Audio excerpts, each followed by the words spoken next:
All right, welcome everyone to Born CEO Leadership Academy. I'm Coach Fardbell here in Sacramento, California, and excited about episode 6, number 6. We're going through my book, Born to Rule, 7 Steps to Claiming Your Freedom and Living Your Purpose. And each chapter is one of the sessions and one of the episodes. And we're now on chapter 6 of the 7 chapters this evening. And for those who are joining us for the first time, we're going to go through our typical Born CEO introduction. And we always start off, first of all, welcoming everyone and letting you know that if you've ever wanted to claim your freedom and live your purpose, if you've ever wanted to become the leader that you were born to be, if you ever wanted to get clear on what exactly is my gift, what's my passion, what's my purpose, or how do I get in position where I could do what I love without worrying about the bills, where I can do what I love without my time being divided between working, trading time for dollars. I want to be free to do what I was born to do and be, as my friend Ricky Smith would say, job optional. You're in the right place. If you've ever wanted to develop yourself as a leader faster and being in an environment of others who are doing the same, you are in the right place. If you're in a space where you know what you are passionate about, what your dream is, but you're looking to connect with other like-minded people that may have a gift or a skill or resources that you may not have or you may need in order to fulfill your vision and goals, you are in the right place as well. So welcome to Born CEO Leadership Academy. This is my life's work, a big part of my life's work, where I'll share my dream in just a moment with it. But we're creating an environment where people are claiming their freedom and living their purpose every single day. And so let me share my screen here, and then we'll jump right in. If you're just joining us, go ahead and post in the chat or in the comments below what city and state or country where you're joining us from.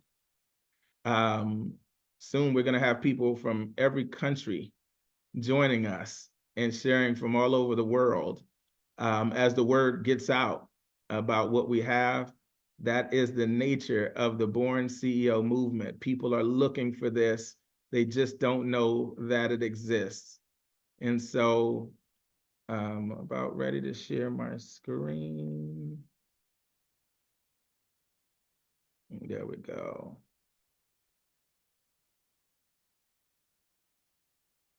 Okay, so yes, go ahead and put in the chat your city and state and where you're joining us from in the world. And we want to welcome you. If you have a family member or a friend you want to invite, go ahead and invite them now. We're about to have some fun.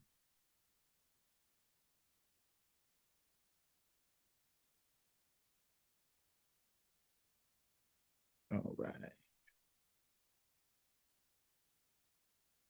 St. John's, Florida is in the house.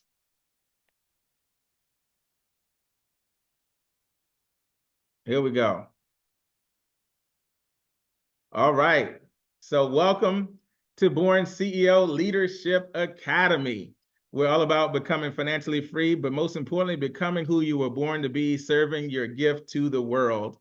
We meet here Mondays at 6 p.m. Pacific time, 9 o'clock Eastern time. And those you want to invite can register at BornCEO.com/BCLA. In fact, I remember next week, we're going to have a different Zoom link. So make sure you pay attention, check your email, and I'll give it out as well before we go here. But also when you go register here, it will send a person the new Zoom link for next week as well. So let's jump right in. We have a standard introduction, and I want you to answer this question before we get to the introduction. Number 2 on this list, when I ask about your ultimate dream, here's what I want you to think about. I want you to imagine that you have complete time and financial freedom. All your bills are more than paid. Your family's taken care of. You're already living your personal dreams for yourself and your family. So that's already taken care of. And you have time freedom. Your bills are paid even when you're not working. You got enough retirement income, even if you're not retirement age, you got enough retirement income flowing in to pay for all your bills, take care of your family, live your dreams. So it's almost like you've got an extra 40, 50, 60 hours a week right now.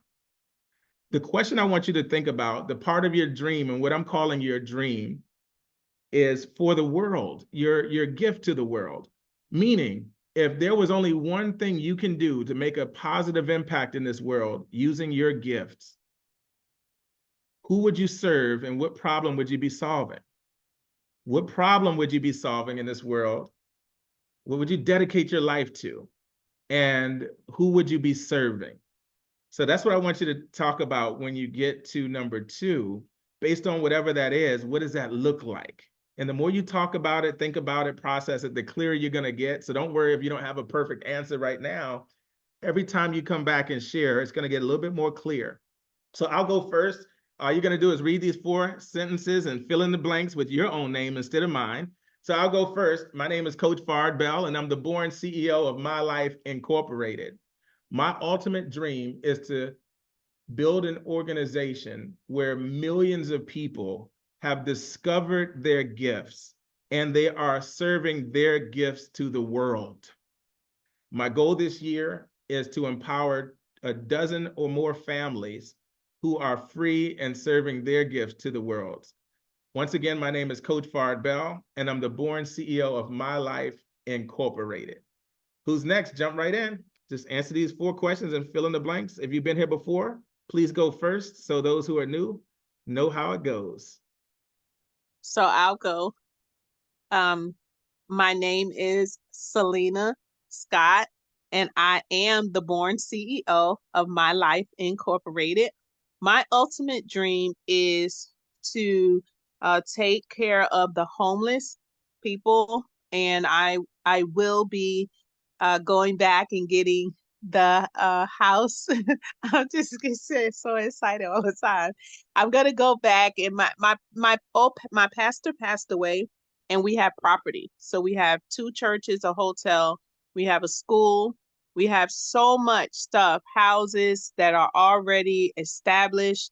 But when he passed away, everything is gone dormant. And so it is my ultimate dream to seize some of that property and take care of the homeless off of the street, making sure that they have their meds. As long as you have your DD 214, you're automatically eligible to get into the home, one for the ladies, one for the men, and just get them rehabilitated. And my goal this year is to continue to work the blueprint for that and do my homework and research on those properties. And once again, my name is Selena Scott, and I am the born CEO of My Life Incorporated. Everybody unmute and make some noise. All right. Woo, woo. All right, who's next? Okay, I'll go next. My name is Shelly Jasper, and I am the born CEO of My Life Incorporated. My ultimate dream is to open up a foster care system for aged out foster kids named Divine Angels. My ultimate goal this year is to find that piece of property so I can open it by the end of next year. Once again, my name is Shelly Jasper, and I'm the born CEO of My Life Incorporated. Unmute everybody, make some noise. Woo, woo. Woo, woo, woo. All right, who's next?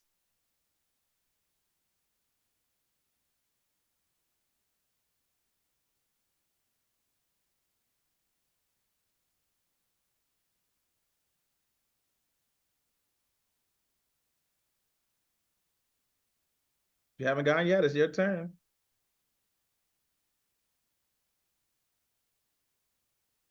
I'll go next. Yes, ma'am. My name is Tawana Foster, and I'm the born CEO of My Life Incorporated. My ultimate dream is to become a resource person for those individuals who are struggling with different issues of life. My goal this year is to continue to do that. In the job that I have, I can do a little of it, but I want to become more of a resource person. Once again, my name is Tawana Foster, and I am the Born CEO of My Life Incorporated. Tawana. All right now. Who's next? My name is Faith Abraham, and I'm Born CEO of My Life Incorporated. My ultimate dream. Uh-oh, your ultimate dream. You went on mute. Oh, sorry, I hit mute. My ultimate dream is to give a voice to the unheard, and my goal this year is to establish a platform for manifesting that dream.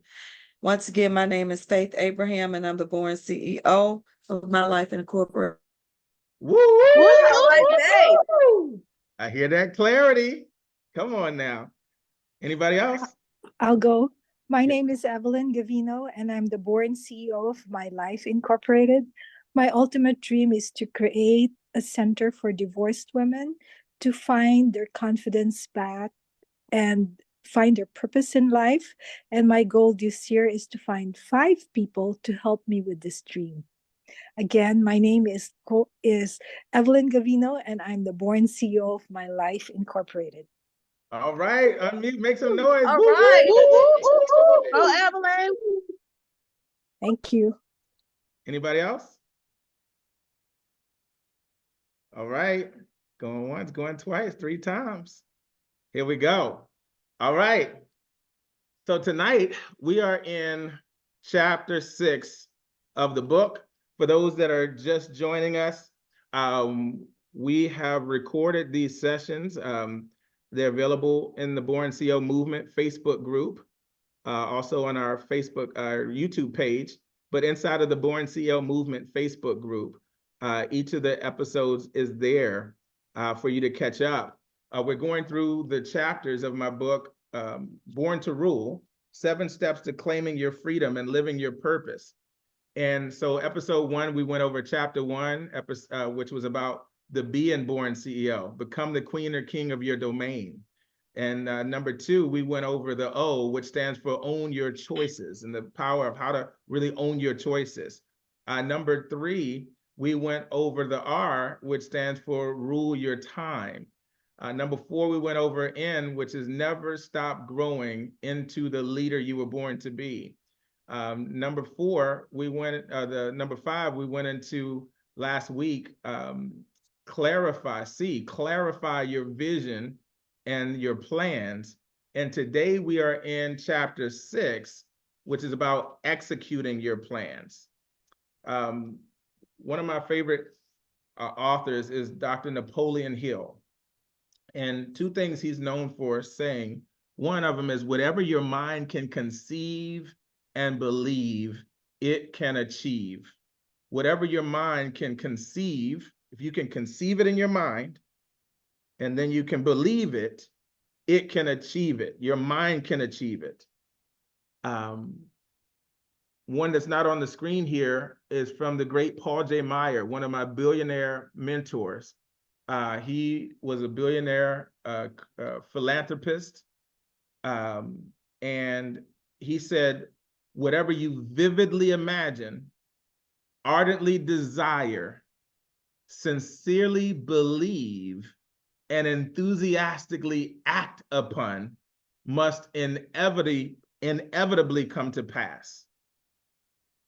Notice that last part, enthusiastically act upon must inevitably come to pass. He said it's inevitable. If you can see it vividly and you imagine it over and over again happening like it's happening in real life vividly, and you ardently desire it, like you want it so bad you can't even stop thinking about it, and then you sincerely believe it, you remove any of those doubts about it, and then you enthusiastically act upon it, taking action on those ideas, those baby steps. He said it's inevitable. It's not a question of how, it's not a question of when, it's not a question of if, it is inevitable.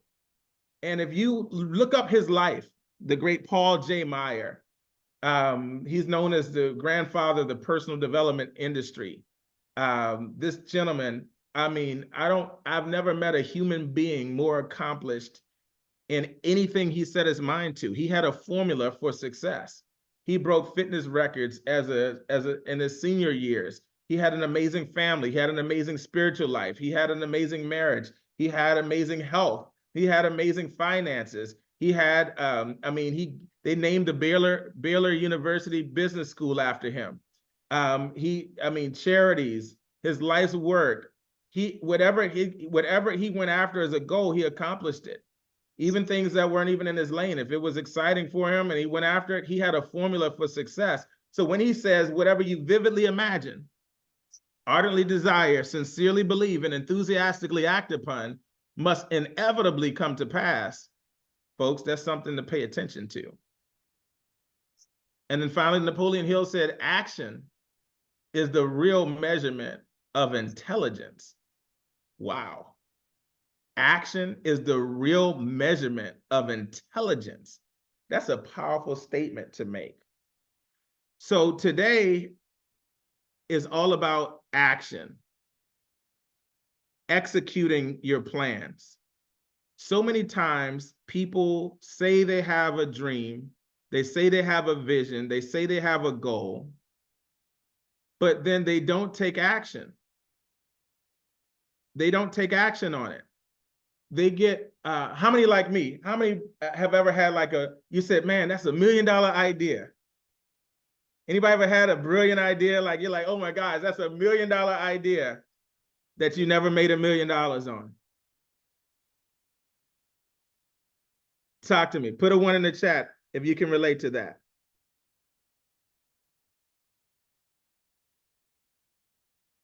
You had a brilliant idea and you're like, oh, that's $1 million idea, but you never made $1 million from it. Or worse, somebody else went and did it. How many ever had that ouch? You see an idea and you're like, oh my gosh, I thought of that years ago, or that should have been me. Like, oh man, they stole my idea, right? No, they didn't steal it. They didn't steal it. You forfeited it. How many ever had a desire to improve a certain aspect of your life, and you've ever been in that place where you knew what to do, like somebody told you what to do, but for some reason you didn't do it? You just didn't get around to doing it. Anybody been there before? So that's what tonight is about, executing your plan. Executing your plan.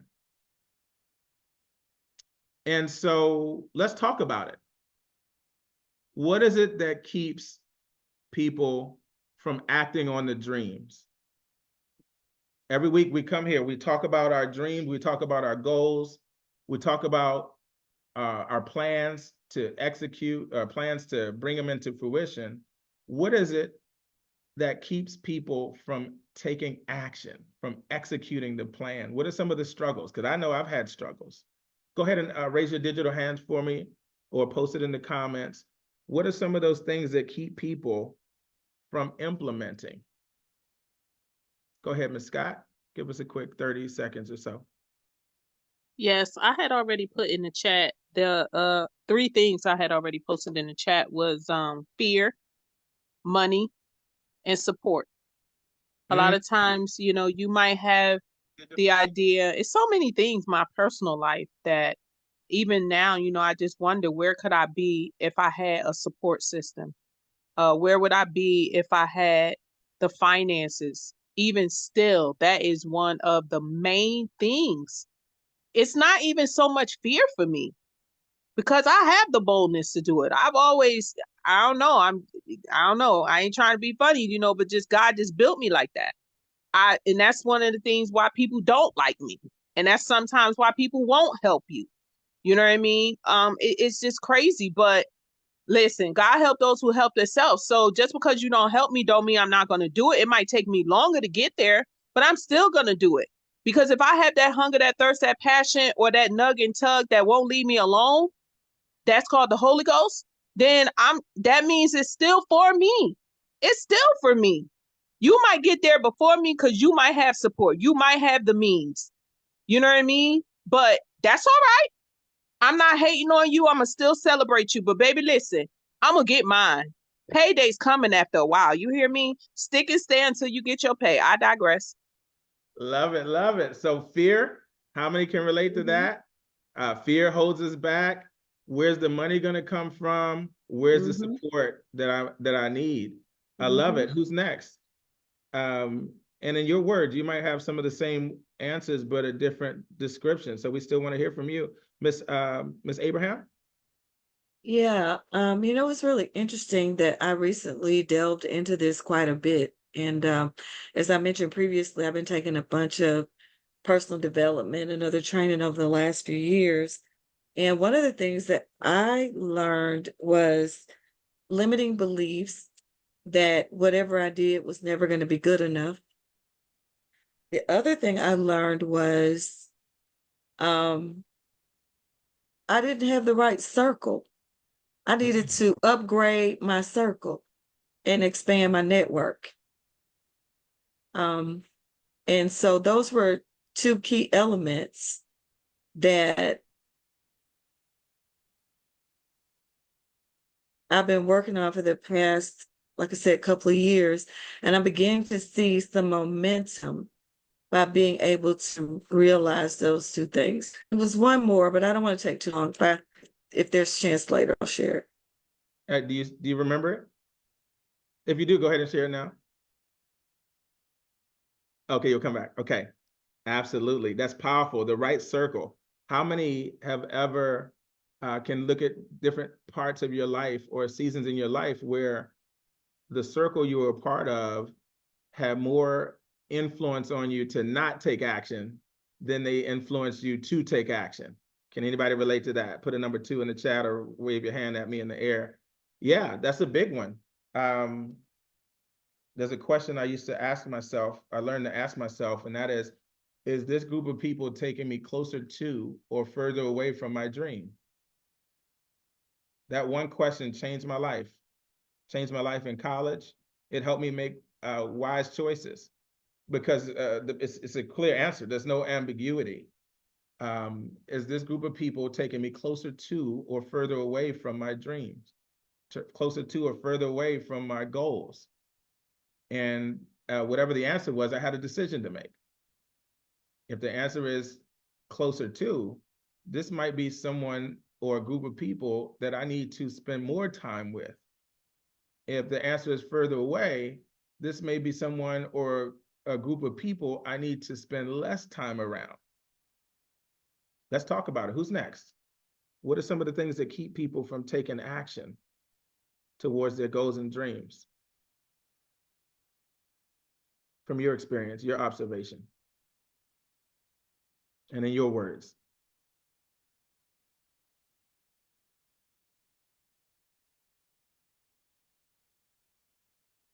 I'll go. I fight with the voices in my head. I know I have it. I know I can do it. But when I go to do it, my mind tells me you can't do it. So I fight with that. I pray before I go into a building and to go even meet with someone that the voices stay behind me, behind the locked door, so that I can go in and present what I have to offer because they need what we have, what's in my heart. But yeah, the voices in my head, I really deal with that. I struggle with that part a lot. That's huge. I like to use that analogy, like those old cartoons where there'll be the little devil on one shoulder and then the little angel on another shoulder, and the little devil is telling you negative things and trying to discourage you, and then the little angel is telling you positive, empowering things to encourage you. And what we end up doing oftentimes will be who we choose to listen to the most. I'll never forget Napoleon Hill. I started listening to Napoleon Hill when I was 14 years old. And one of the phrases he would say is, stand guard at the gates of your mind. Stand guard at the gates of your mind. Meaning you got to be on alert to immediately pluck the little devil off your shoulder, if you will. When you start hearing those negative voices, those negative whispers, just because we hear them don't mean we need to allow it to continue to pour into our ear. We don't have to entertain it. I have a phrase I like to say, stop flirting with lies. Stop flirting with lies. So we need to be, as born CEOs, we become more and more aware, and we get quicker at recognizing a disempowering belief when we hear it or think it, or something that's half true or a lie. And we don't spend time dwelling on it. Once we identify it's a lie, we stop flirting with it. And this is a big point. How many other than me have ever said something that was disempowering to yourself and you knew it wasn't fully true, but you still, flirted with the idea? Like, oh, I'm not good at such and such. And, no, it's not that you're not good at it. You haven't even started practicing it yet. So it's not about not being good at something. And so why am I continuing to tell myself that I'm not good at something that I haven't even given myself a fair chance to become good at? So when I say stop flirting with lies, that means I don't allow myself to dwell on those type of thoughts or those type of words, or listen to those types of voices, whether they're coming from internal or coming from the little devil on the shoulder, not the little angel on the right shoulder, or coming from other people around me. Y'all heard my story in the first couple episodes and in the opening of the book. This is why I didn't want to be alive by the time I was 6 years old. I had so many lies and disempowering beliefs that I was believing in and dwelling on that I was on a downward spiral. My self-worth was in the tank. And until I started to replace those lies with the truth, I was going to continue to be behind. And when I started to replace those lies with the truth and pluck the little devil off my shoulder, as I like to say, and listen to the right voices and correct my own internal self-talk, and feed myself the right information, feed myself the truth about who I am and what I'm capable of. And then everything started to move in the right direction. I started internally to move in the right direction. It started with me thinking in the right direction. And then my emotions started moving in the right direction. And then my body started moving in the right direction. And so keep them coming. Who else? What is it that keeps people from taking action?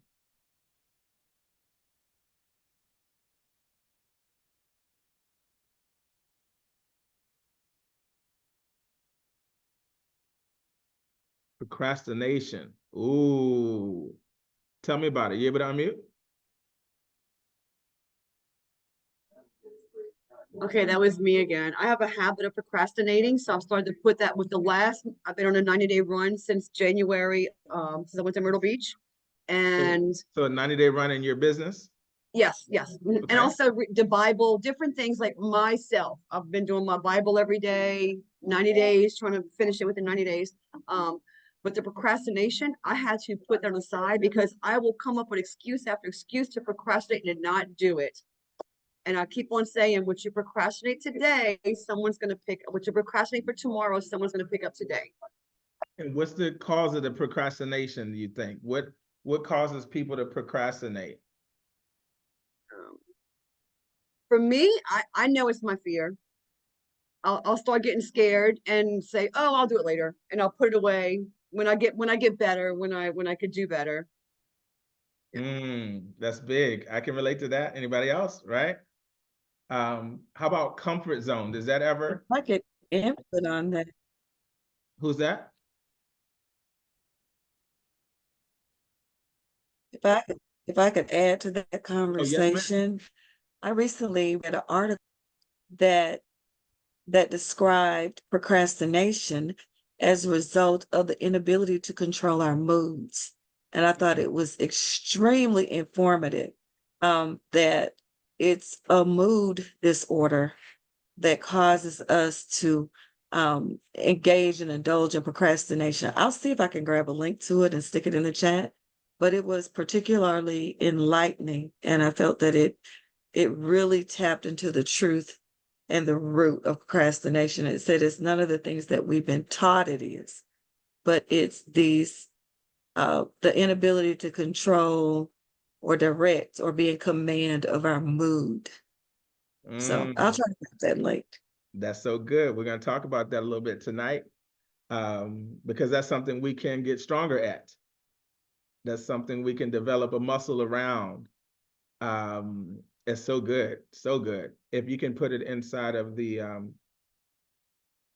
actual Facebook group, that'll be great. The Born CEO movement. Okay, awesome. Any other comments on this? What? Because my next question I'm going to go into is, what are some of the things that help you get into activity? What are some of the things you remind yourself, that you listen to, you focus on, you think about, some practices that you do, some resources that have helped you to get into activity, to actually implement what it is that you want to do? And actually, before we jump into that, one of them I did not hear is overwhelm. Overwhelm. And Ms. Tawania, we can't see your face. We only see the top of your head. There you go. Overwhelm is a big one. I used to have these big goals and these big visions, and I would just feel so overwhelmed. I didn't know how to handle the overwhelm. Like, where in the world do I start? Like, especially if you have a vision from God, you know, sometimes it feels so big and so overwhelming and can feel intimidating. You're like, where do I even start? Like, just thinking about it would drain my battery sometimes. Like, oh, I need to take a nap. You know, I'm not taking action, I'm taking a nap because of overanalyzing or overwhelm. And so a couple things that I've learned, that phrase that says a journey of 1,000 miles begins with one single step. A journey of 1,000 miles begins with one single step. And that's encouraging to me because it allows me to slow down in order to speed up. And what I mean by slowing down in order to speed up, in this context, it allows me to enjoy the journey. Put that in the chat for me. Enjoy the journey. Enjoy the journey. When I enjoy the journey, then I'm not so anxious about getting to my destination overnight. And I'm okay with getting there over time instead of overnight. So I want to encourage somebody, be okay with getting where you're going over time, even if it's not overnight. Also, sometimes the vision is so big, and when it looks overwhelming, think about that whole phrase. I like to say, how does, you know, people say, how do you eat an elephant? I'm like, I don't eat elephants. But how does a lion eat an elephant? One bite at a time. One bite at a time. So I like to use an analogy. If we were to take a sheet of paper and you drew out your dream on that sheet of paper, or a picture representing that sheet of paper, you could draw out, that's your elephant. You draw out that elephant, and if you were to tear that paper into 10 different pieces, now you can focus on one piece at a time and take action on that one piece. And if those 10 pieces are still too big, you can cut it up some more into smaller pieces. You can cut up the 10 pieces into 4 pieces each. Now you got 40 pieces. And all you're going to focus on is number 1. And then once you finish number 1, focus on number 2. And then once you finish number 2, focus on number 3. So my point is, break it down. Put that in the chat. Break it down. You take these elephant-sized goals and break it down. Maybe you have a big goal that you want to accomplish by the end of this year. Well, we have 4 quarters in the year. That's 3 months each, 90 days each. I heard Miss Shelley talk about 90 days. Like, okay, a 90-day run is when you say, all right, I'm going to accomplish a lot, and compress it down into 90 days or less. Or compress a lot of activity into 90 days or less. There's a great book called The 12-Week Year.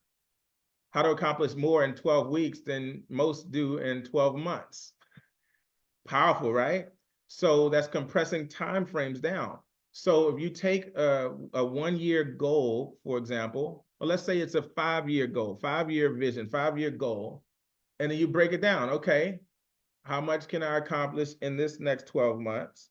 How much can I accomplish if I do that? How much can I accomplish in the next 12 months? By the end of year 2. Okay, if I accomplish that, how much by the end of year 3? How much by the end of year 4? How much by the end of year 5? Or you can break it down however you want, but break it down. You might take your 1-year plan, go, okay, this is how much of the vision I want to accomplish in the next 12 months. And then you can break it down into that 12-week year mentality. Like, okay, how much, if I really focus and rearrange my priorities, how much can I really accomplish in the next 90 days, in the first 90 days? Okay, and if I accomplish that in the first 90 days, how much, what do I want to accomplish in that next 90 days, that second quarter?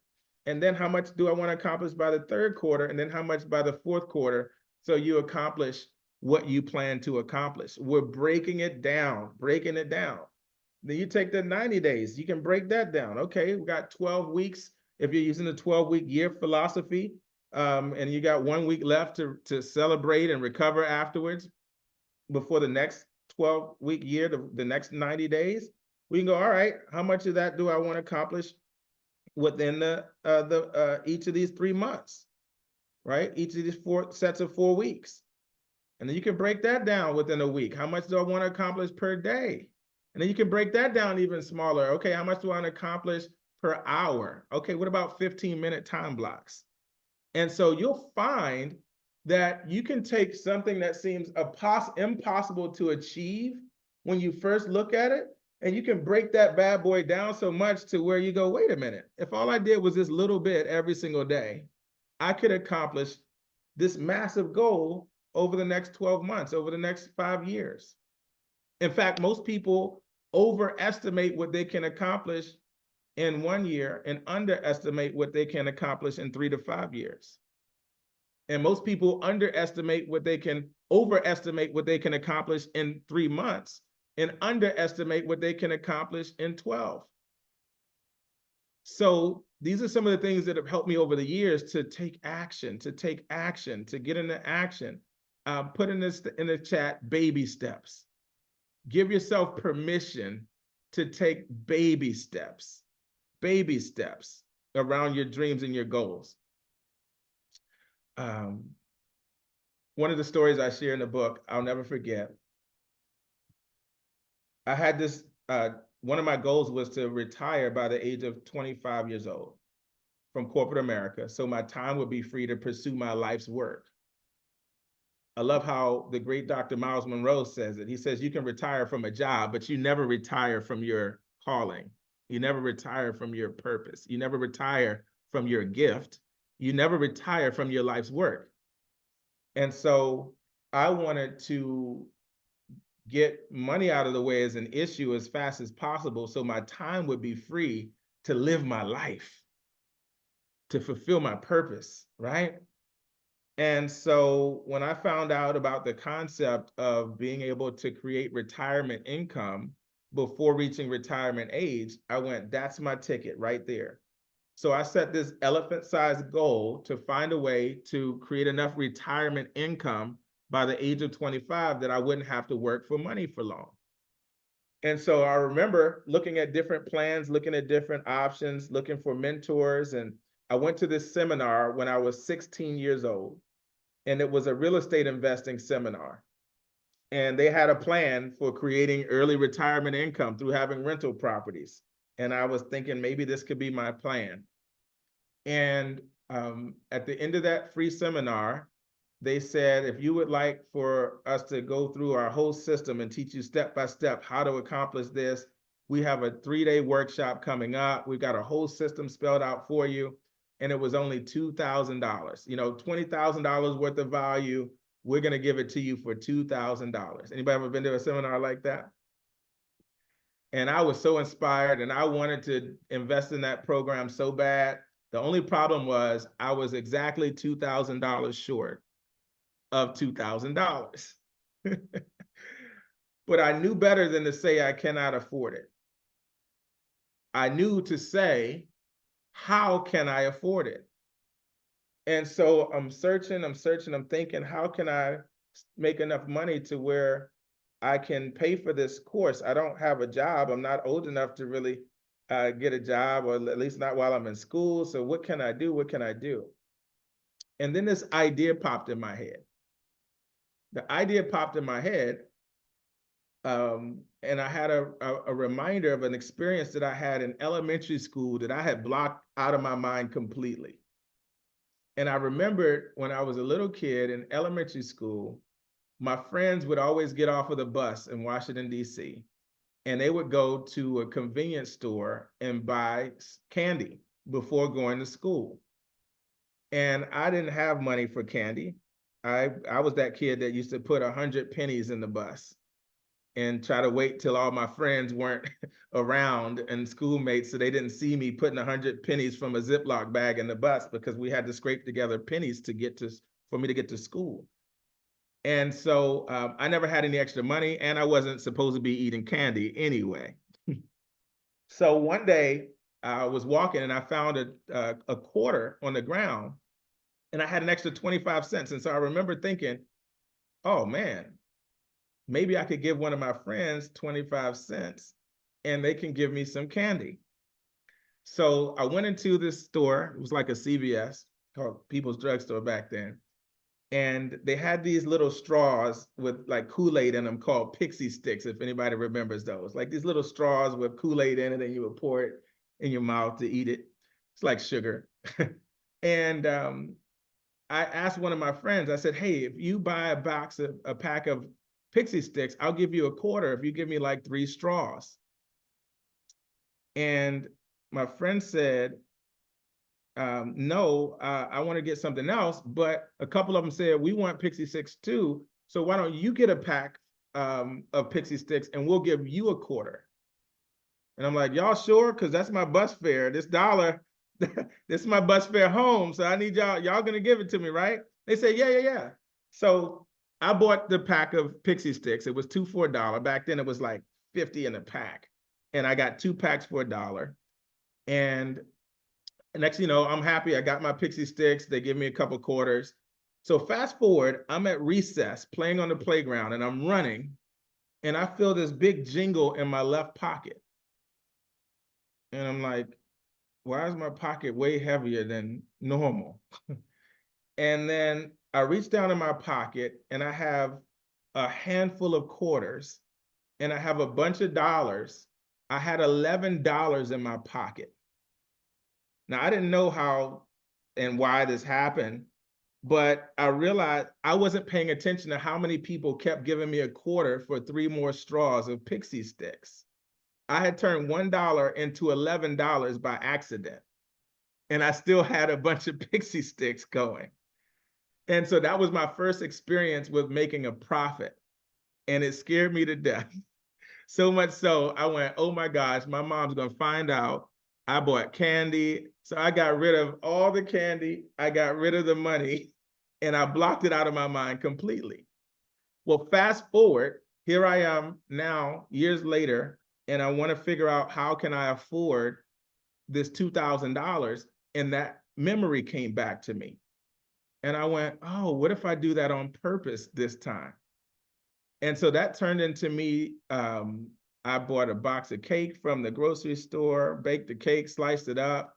My sister gave me $20 as an investment, and I went and bought a box of M&Ms. I became the kid in high school that ended up with 5 lockers filled with snacks and candy for sale. I did pizza by the slice. I was averaging between $200 and $300 a day in profit or more in high school.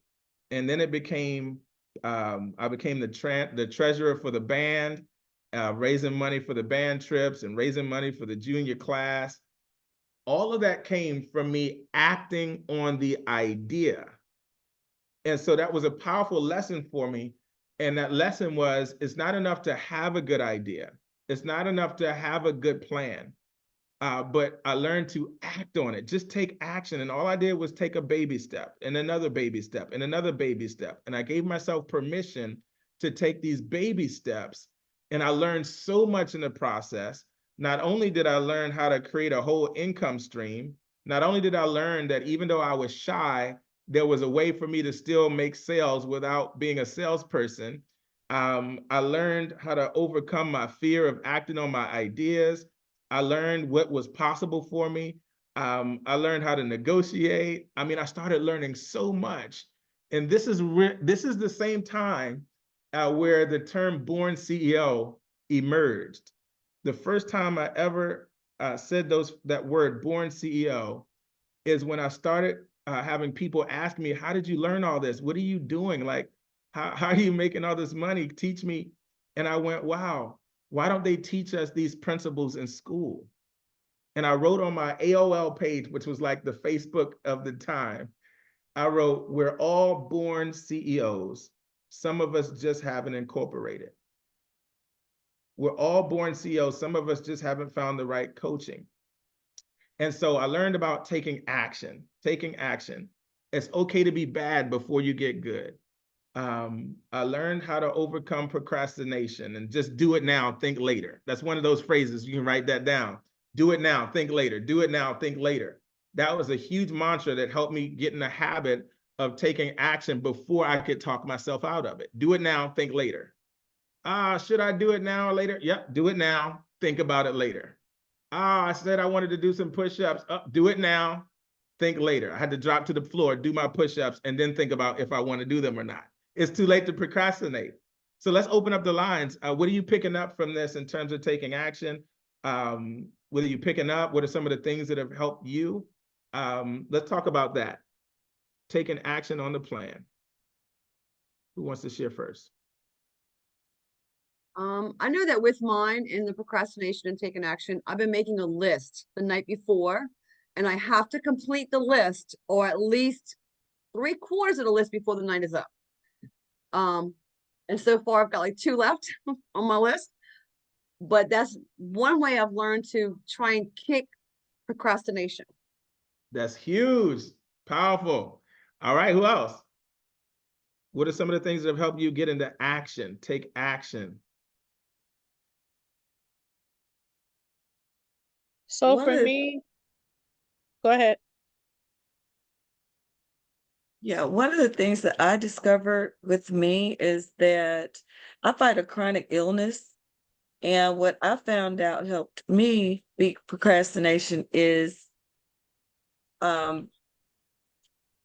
factoring in downtimes. Like sometimes we push, and then we just get to a dead pool. You know what I mean? And so I've learned to factor in recovery periods that allow me to re-energize. And so like on Mondays, I don't push myself to go the extra mile or work. I allow myself to have Mondays as a grace day and a recovery day. And then I push Tuesday, Wednesday, Thursday, and Friday. So setting my calendar and plugging in recovery times, because I found that when I've done these hard runs and really push, after it's over, it's like I'm dysfunctional. And so building in that recovery period into my weekly schedule allows me to avoid procrastinating and be really focused in the blocked in times that I block into my weekly schedule. That's huge. That's really huge. Put up some hearts and the chat as well. When you learn yourself, study yourself. Go and how did she learn that? She learned it by taking action and discovering, okay, what does she need? It's one thing to run, but what do I need in order to stay the course on the long haul? Powerful insight. Ms. Scott, what are some of the things that have helped you take action? I'm here. Can you hear me? Yes, ma'am. Some things that help me to take action is just prioritizing. That's big. You first you got to know what the job is. You got to know what it is you're trying to accomplish, what it is you're trying to do. And then I say prioritize. Like people call me OCD. I don't know why. I mean, I don't know why you accept some things after a while, right? Because I don't believe I'm OCD. I just believe in being organized. I believe in being clean. I believe in structure. I believe in discipline. And To me, that's not OCD. Because, I mean, how you do one thing is how you do everything. So you have to be careful about that. You have to be careful how you proceed and how you move forward. So for me, like, it just gotta be organized. It has to be organized. It's like color coded. I use markers. I use different color pens. I use, like back in the day, we had to do Dewey decimal system. We had encyclopedias. We had all this kind of stuff people don't use anymore. And why do I say that? Because there's a method to the madness for whatever it is you're trying to do. You have to be organized and you have to be structured. And so for me, that's what works, right? That's what works for me. So the Bible says, write it down, make it plain. That was what the tablets was all about. So you have to write the vision, make it plain. So when God give you vision, man, you got to write it down, because like you'll miss it. God wake you up 3 o'clock in the morning, man.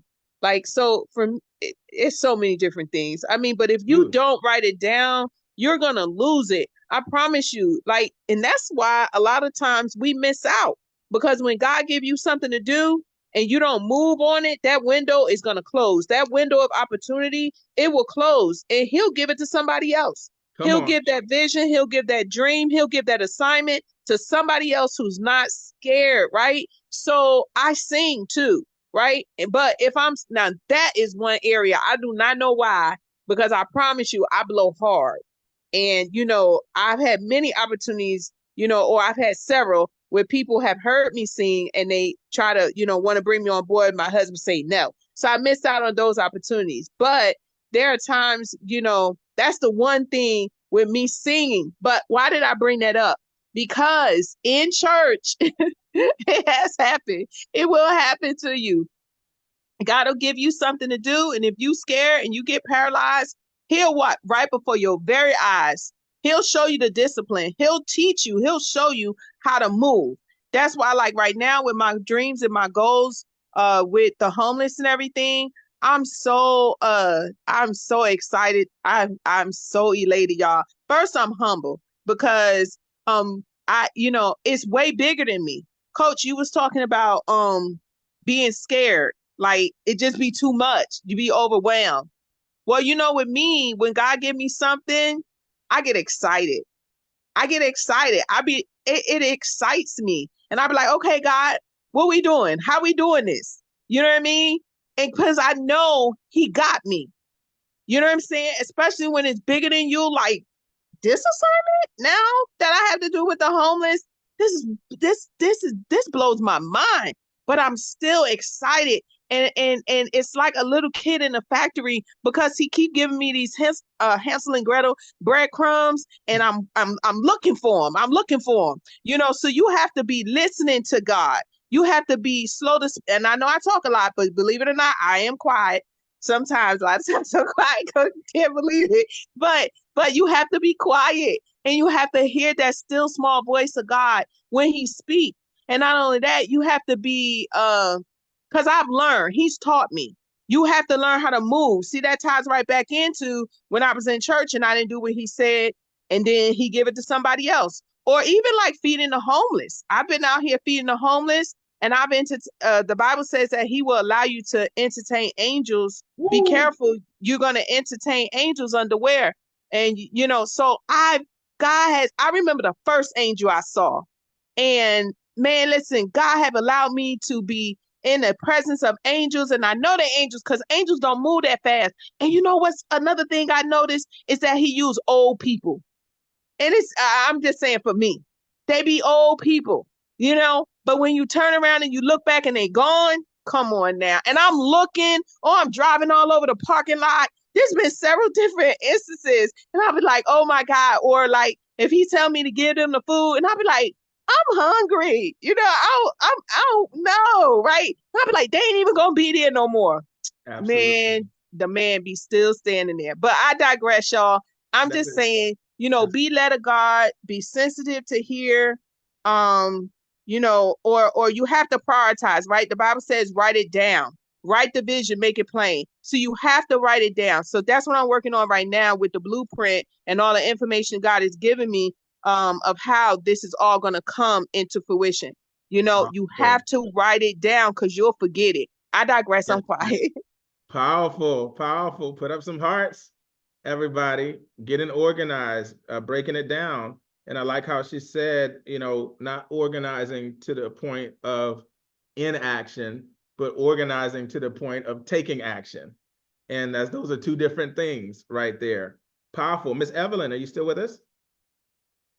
What are some of the Yes, things I that have am. helped you get into Yes, I action? am. Just to piggyback on what Faith mentioned, what I find is when I get overwhelmed or when it's just a crazy day, is just to take a moment to breathe, inhale, exhale, or sometimes I give myself a break and I take a 15-minute nap, just close my eyes, right?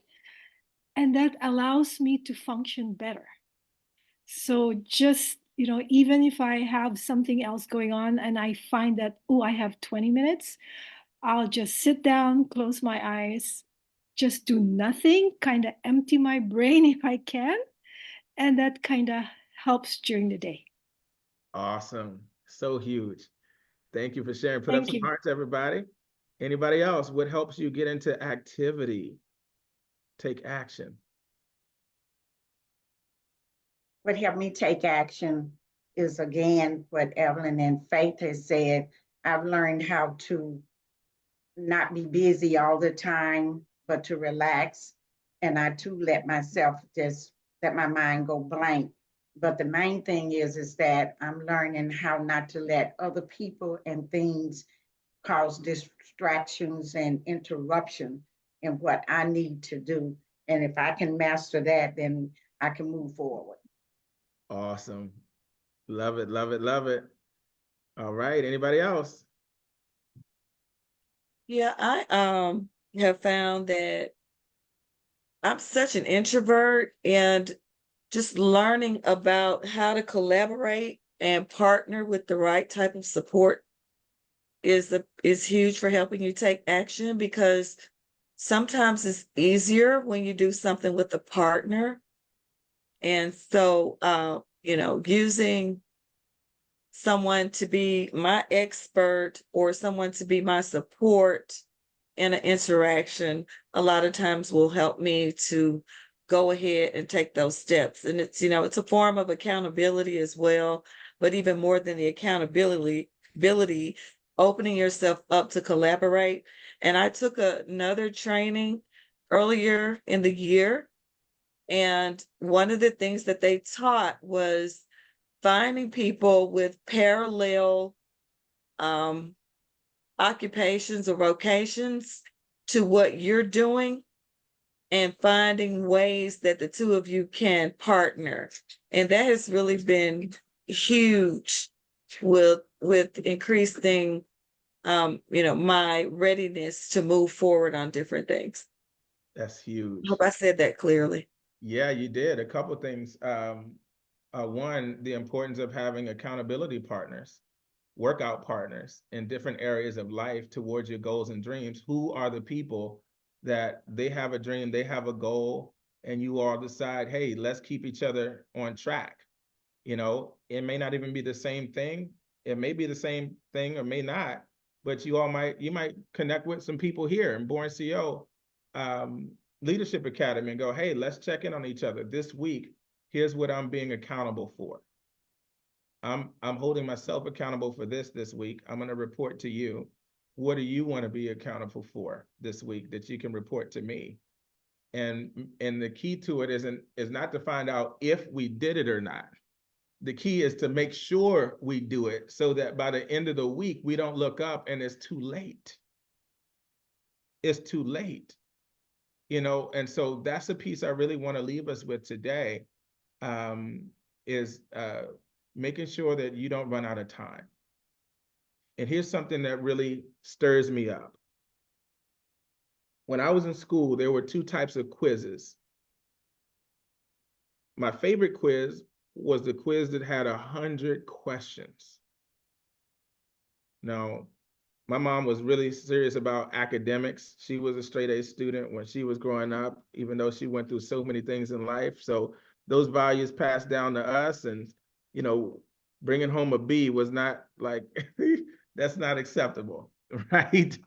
So I was a high achiever also. I am a high achiever. And so I wanted to get straight A's. But my favorite type of quiz was the quiz that had 100 questions, because even if I got 5 of them wrong, that's still a 95%. That's still an A. Even if I got 10 of them wrong, that's still a 90%. And so I like those quizzes. The quizzes that I did not like were those quizzes that only had 4 questions.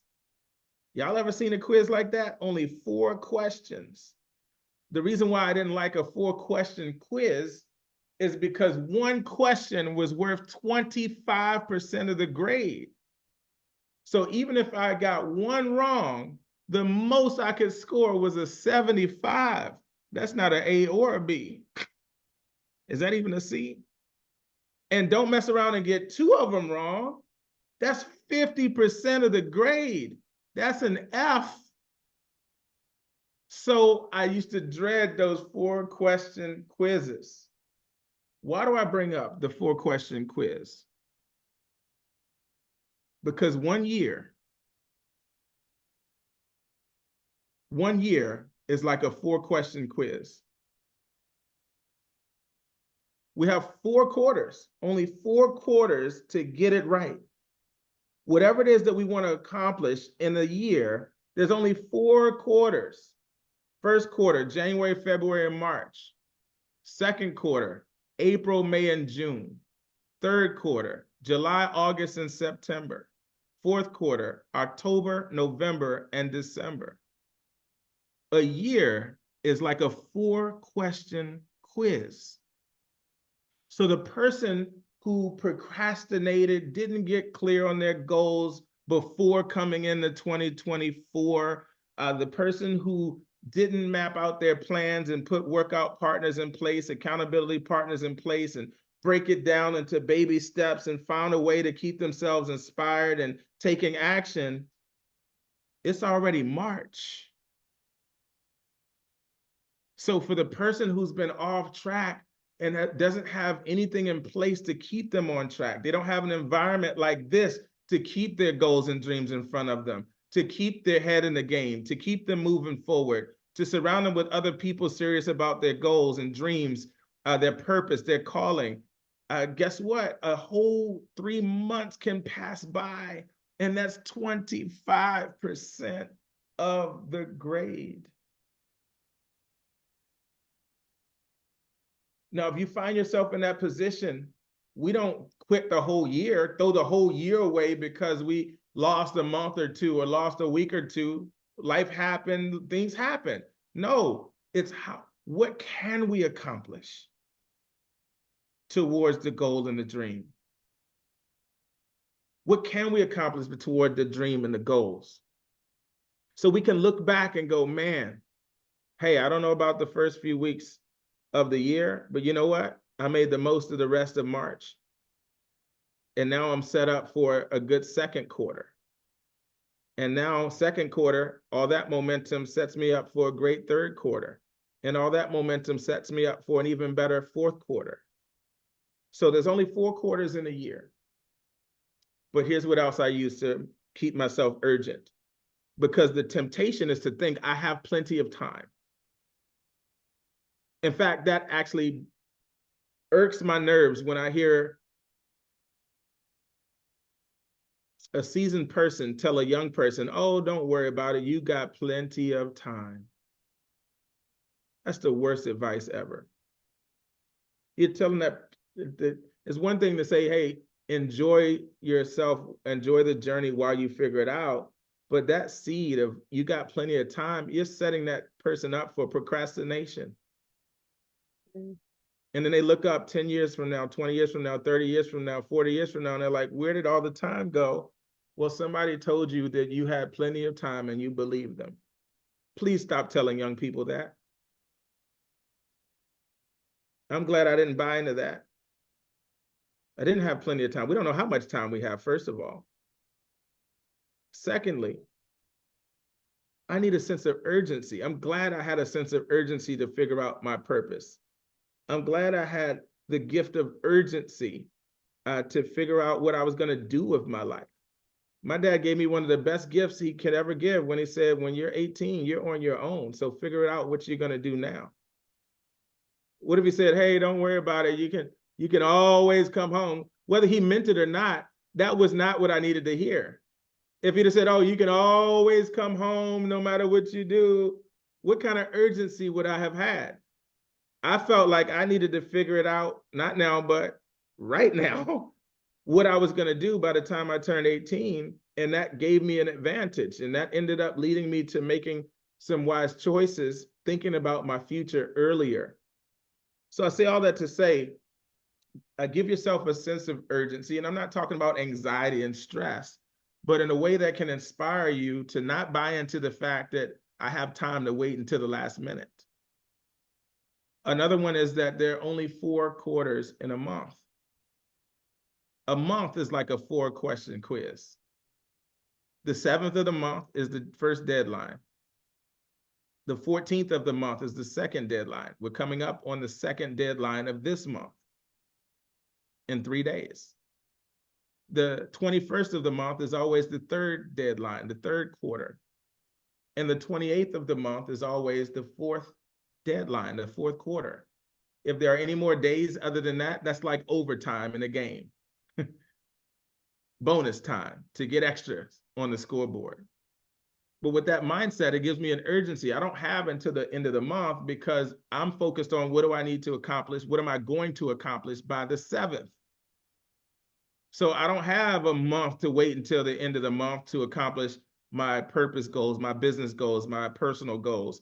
It's not now, but right now. I've got to take action today or I'm going to be off track. So this strategic thinking allows us to make progress earlier with a sense of urgency so that we make every week count. And then you can even break it down by the day. What if you said, hey, you know what? 3, 6, 9, 12. What if you said, all right, the first section of the day is from 6 a.m. to 9 a.m. And you broke down your day like this. What do I want to accomplish between 6 a.m. and 9 a.m.? And then the next 3 hours, what do I want to accomplish between 9 a.m. and noon? Excuse me. And then the next 3 hours, what do I want to accomplish between noon and 3 p.m.? And then what do I want to accomplish between 3 p.m. and 6 p.m.? And then what do I want to accomplish between 6 p.m. and 9 p.m.? What have you got with your accountability partners, your workout partners? And you all set goals for in those time frames. So you never have a chance to get off track. If you wait to the end of the night to check in and you find out, oh my gosh, it's the end of the night, I'm about to crash and go to sleep, it's too late to accomplish anything. But what if you said, hey, this is what I want to accomplish by 9 a.m. Check in with me. And then they check in with you, you check in with them, and you get whatever that was you wanted to accomplish by 9 a.m. knocked out. Or if you're off track, you can fix it by 10 a.m. You can fix it before noon, not the next day. And what if you did that by the day? And so condensing the time frames and giving yourself targets within those condensed time frames can keep you so productive, and you can do it within balance. Like Miss Faith was talking about, you balance out your personal needs and what you want to accomplish, but you can accomplish more than most people ever could who are only thinking about what they need to accomplish by the end of the month. And that alarm doesn't go off until the last day of the month or the last 2 days of the month. When you move with this type of strategy in mind and executing your plan, your alarms are going off every couple hours. And you're back on track and back on track. So let's wrap up with this. What are you all taking away from this conversation? And what are you going to implement this week? What's your biggest takeaway? And what are you going to implement this week towards your dreams, your dream and goals? Mr. Smith? Baby steps are good. One bite at a time is all right. but the time is now. I got to go faster. Ooh. And what are you going to implement this week? Going faster and implementing, going through my numbers and more 3 ways. Okay, in your business. In my business. More business Yes, sir. activity. All right, who's next? Congratulations. Show them some love, everybody, in the chat. Who's next? What's your biggest takeaway, and what are you going to implement this week in your life, in your business, to your dreams, whatever that is? This is Selena. I wanted to piggyback on something you said, and it does still answer the question. So, it's something that you brought this up, because like I had to tell my mother, no disrespect, Mom, but I ain't never coming back home. She used to always say, oh, like when I went through hard times, or, I left home at 17 and I went to college, and, I got my own house, and, yada, yada. But when trials and tribulations came, my mom always said, well, you can always come back home. You still got your room upstairs. I still got your room, yada, yada. And, like I told Mom, I said, Mom, because she always said that. And every time she said it, I hated it, because to me, that was failure. Why do I want to come back home? I left for a reason. I ain't never coming back. And so I had to tell her, I said, Mom, you know what? No disrespect. I'll live under a bridge before I ever come back home. We'll never live together again. You know what I'm saying? But I'm going to tell you why I said that. And I'm going to tell y'all to understand this, because it forces you to be more responsible. It forces you to think about who your circle is, who you hang out with. It forces you to literally become more responsible in life. 360-degree angle. I could break it down, but we don't have enough time. So you have to learn how to pull yourself up by your bootstraps. Everybody's not going to be there. Everybody's not your friend. You can't even trust everybody. When you partner up with people, you got to be careful. Just like they say, you got to be careful to give people your vision and your dreams. You got to be careful who you share with. You also have to be careful sometimes who you partner with, because everybody is not for you. Some people are there and they'll leave cracks in your foundation. Before you look up, everything done fell apart, and you asking yourself, how did this happen? So that's why you got to be careful to the leading and the tugging of God. Always let God be speaking with you and talking to you, no matter who you partner with, no matter what you do, because God may tell you something that he not sharing with that other person. I'm not saying they're not walking with God, but I'm just saying, let God lead you as to how you're supposed to do things. So for me, that's what I'm doing. I'm going back, and sometimes you have to, like, okay, spring is coming. Spring is here. So you have to go back and you have to spring clean and get your life in order. Again, what am I missing? Ask God, Lord, what am I missing? Am I missing a step? Am I doing something wrong? Did I hear you wrong? Like, you got to ask God, because otherwise we'll just be spinning our wheels, not realizing and not understanding why we're not moving forward. So just be encouraged, but that's what I'm doing, and I'm not trying to rush it too fast, because you can't miss a step, right? If you go too fast, you might miss something. And I hate that. That's one thing for me I can speak on. If I'm rushing, I always mess up. So sometimes you have to honor the process. You cannot rush it. And Coach, you said this in a couple of calls before, but it's true. You cannot rush it. There is no shortcut, right? You said something like that. There is no shortcut. You got to take 1, 2, 3, 4, 5. You can't go from 1 to 5. You're going to miss something. So I digress. That's just me. That's huge. Put up some hearts, everybody. That's awesome. Sometimes you got to slow down in order to speed up. And even when you do speed up, make sure you don't miss a step along the way. Powerful, powerful, powerful. Who's next? What's your biggest takeaway from tonight? And what are you going to implement this week? My biggest takeaway, this is Tawana, was the way that you broke down the 4 quarters in a month. That was just awesome. And my biggest, what I'm going to implement is those 4 quarters. I know I missed the 7th, but the 14th hadn't gotten here yet. I got the 21st and the 28th. That's huge. That's huge. That's helped me in business, and it's helped me in life, and it's helped me to as I put teams together to help keep the team rallied around those time frames as well. Powerful, powerful. Put up some hearts for Miss Tawana. Tawana. I'm gonna get your name right. Now let's, who's next? What's impacted you most tonight?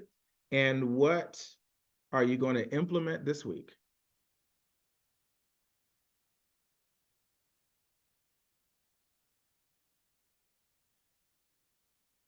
I'll go. Yes, ma'am. Like Tawana, what really impacted me was breaking down the month into quarters, and also breaking down the day, because I was doing hour per hour, putting it on my calendar. But if I give myself that 3 hours, that 6 to 9 and 9 a.m. to noon, then there's that flexibility to still accomplish what I want to accomplish and not being very rigid. That's what I'm going to implement this time. That way it doesn't become so stressful. Yes. Ah, I love stress-free.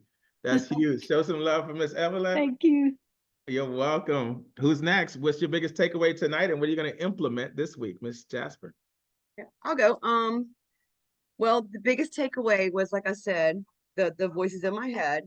But I'm going to put this on my dashboard. I'm going to put it on the front of my everyday calendar that stand guard at the gates of your mind. And I'm going to push that every single day behind me. And I also like how you broke down the 6 to 9, the 3 hour increments. I'm already writing it down on my calendar. That's the best way to do it. Awesome. Thank you. Awesome. Awesome. All right, who's next? Show some love for Miss Shelley in the chat. Who's next? What is your biggest takeaway from tonight, and what are you going to implement this week? I am going to focus on the stop flirting with lies and feed the mind the truth of who I am and what I can do. And I really have to do that a lot, because most days I wake up, I feel bad in the morning because of the illness. And I have to actually remind myself that I am healthy and I am whole and I am well. But I had gotten off track of saying those affirmations, that I have energy and all these things. I used to do it every day. But I got sick and I was sick for a very long time, several months. And so I'm off track.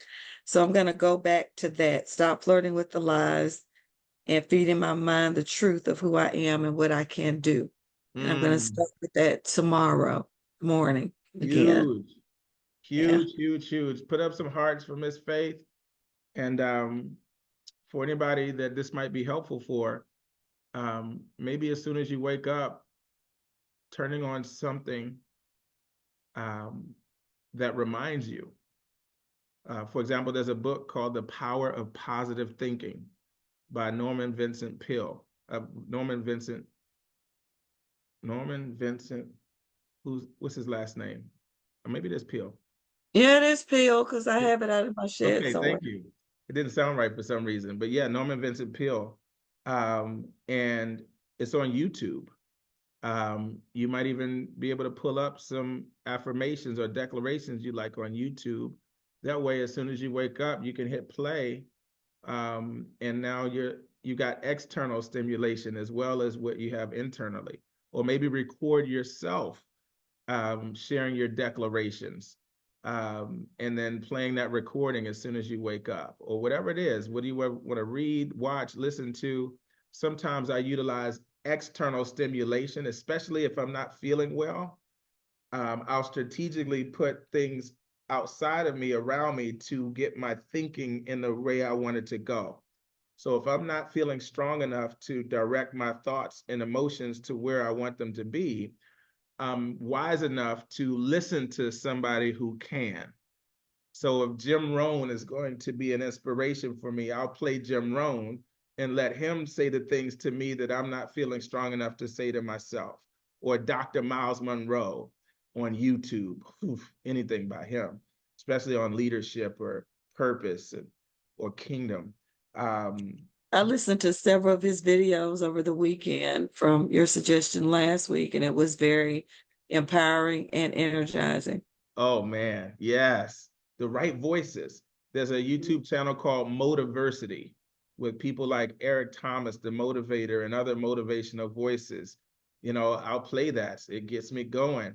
So what can you have in your environment? How can you transform your environment, whether it's your home, whether it's your car? When I was younger, I grew up, you know, there was poverty all around me in the DC area where I grew up. You know, you could hear gunshots from time to time.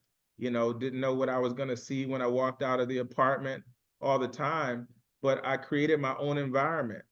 And I did it by putting headsets on my ears in my home. So even though all that stuff was happening around me in my outer environment, my inner environment was amazing.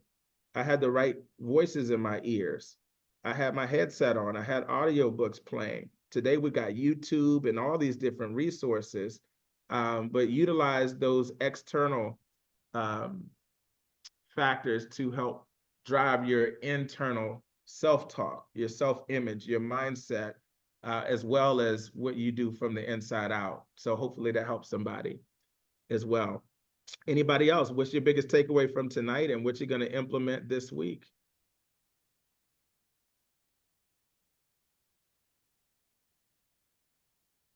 There's a proverb that says, diligent hands will rule, but laziness ends in forced labor. Powerful. Be diligent as we go. And what I want to leave you all with is what I call the rhythm of success. Stay in the rhythm of success.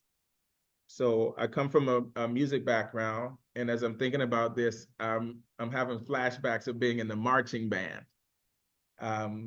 In part of my high school years, we had a marching band, and you know, we had the rhythm section with the drums and the quads, and they would give us the rhythm.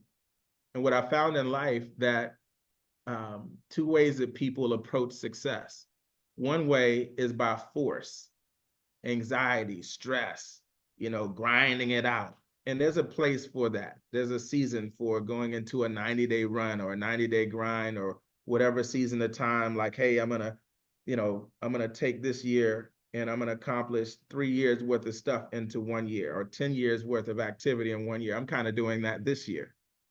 I'm gonna accomplish 10 years worth of activity and results in this 1 year, 2024, mark my words.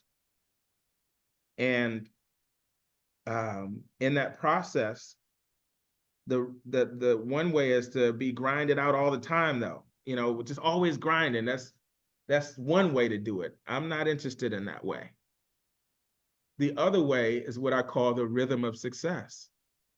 When you understand the rhythm of success, you'll see people that seem to accomplish so many things effortlessly almost. It seems like it's effortlessly. They're not stressed out all the time. They're not always grinding it out, sacrificing their health, sacrificing their relationships, sacrificing everything to accomplish things.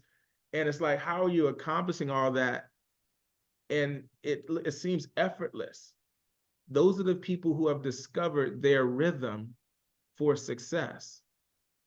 What I found in life, what I found in business, when I think about the rhythm of success, most of us have heard of the concept of the 80-20 principle, which says that 20% of the things we focus on actually produce 80% of the results. What? 20% of the things that we focus on will produce 80% of the results? So those who find the rhythm of success are those who look for, what are those 20% things that I could focus on, but instead flip it around. How can I focus 80% on those things? So if 20% is 2 out of 10 things. So out of the 10 things you can do to be successful today, 2 of them will give you 80% of the results that you're looking for. So how can you fill your calendar with those 2 things, 80% of your calendar filled out with those 2 things that are going to give you the best return on your time? So what happens is those who haven't figured that out, they're doing all 10 things and they're getting 20% of the results, but you're focusing on the 2 things that are going to give you 80% of the results. Same amount of time, but you focused on more high payoff things with that time. So the rhythm of success, I found that there's a few key things that you can do every day that will automatically put you on track to achieve your goals. So take the area of life that you're focused on, or the area of business, or the goal that you're working on, and ask, what are those few key things that I can do, that if I just did these few things, that will automatically put me on track to achieve my goal. And the same thing for weekly. What are those few things I can do every week? And if I just did these key things that are high payoff things every week, I will automatically be on track to achieve my goal. And the same thing goes for monthly. What are those few things you can do every month? And quarterly, every 90 days. What are those few things you can do every quarter that will automatically put you on track to achieve the goal? And then you focus the majority of the time you have on those high payoff daily, weekly, monthly, quarterly things. One big tip, if you're trying to figure out what those things are, is if you can find a mentor who's already been successful in whatever you're focused on, and find out from them or their teachings or their books or whatever it is, if you can interview them, read about them, listen to them, study them, what are the few things that they do every day, every week, every month, and every quarter? Or if they can do it all over again, what would they focus on every day, every week, every month, every quarter, that would put them on track automatically to achieve the goal? Once you identify these few things that you can do daily, weekly, monthly, and quarterly, all you now have to do is find a way to get in the rhythm and stay in the rhythm. And let the rhythm carry you towards your destination like a current in the river. Let the rhythm carry you to where you want to go like an escalator at the airport, moving you up, even if you're standing still, but as long as you're on that escalator, you're still moving toward your goals. You are in the rhythm of success. So find your rhythm of success, stay in the rhythm of success, and let's come back and share how we're moving closer towards our dreams and our goals. And we'll see you all next time. Have a great night, everybody. Love you all. Have a great week. Bring back those success stories. Comment in the chat in the Facebook group. Check us out. Like the page on YouTube. And next week, the Zoom link is changing. The new Zoom link is going to be BCLAzoom.com. BCLA, like Born CEO Leadership Academy, Zoom.com. And you'll see it if you register, or people register at BornCEO.com/BCLA. It'll give the link, and I'll post it as well in multiple places so that make sure everybody goes to the right Zoom link, BCLAzoom.com, and be on the lookout for it. I'll send out an email to those who are already registered, and I'll post it up everywhere that we can in the Facebook group, etc. Like our YouTube channel, Coach Fard Bell BornCEO.com. This is where the replays are. And also you can find them in our Facebook group, the Born CEO Movement. Love you all. Have a great week, and we'll catch you next time. Have a blessed night, everyone. Thank you. Have a Have a good blessed evening. one. Bye-bye.